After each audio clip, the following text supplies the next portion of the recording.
Егетлер, хәлләрегез ничек? Нормальмы? Шер. Шеп.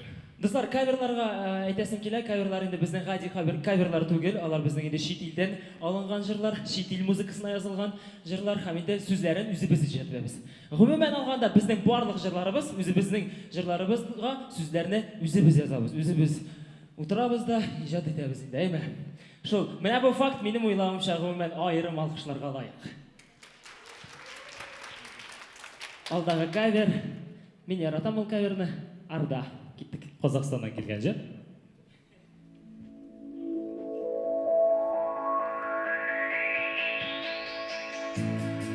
Aha. Yeah. Are you ready? Yeah. Let's go. Күзләремнән күзең алмай,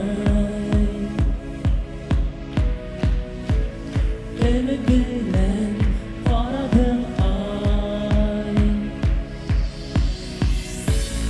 Әйтче миңа, мин сиңа ошадыммы? Карап торма, бушатсаң кил яныма. Yüzün yollarıma, aşık olup kaldıma. Ürilip karasa, yigittir ayağımda. Süründü, kaşırma gözlerini. Yaşın pislerinde, eğitimde kulağıma.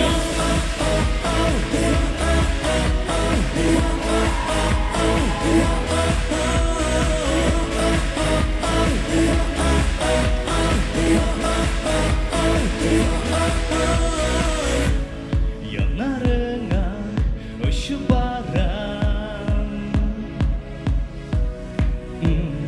Girtelerge min bir işmen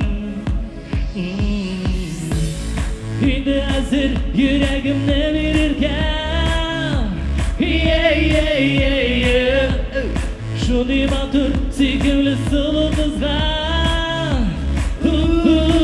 Hey! Yüzün yolladı mı? Aşık olup kaldın mı? Ürilip karasa, yigittir ayağımda. Serinle, kaşırma gözlerini. Hislerinde, Eğitimde kulağıma.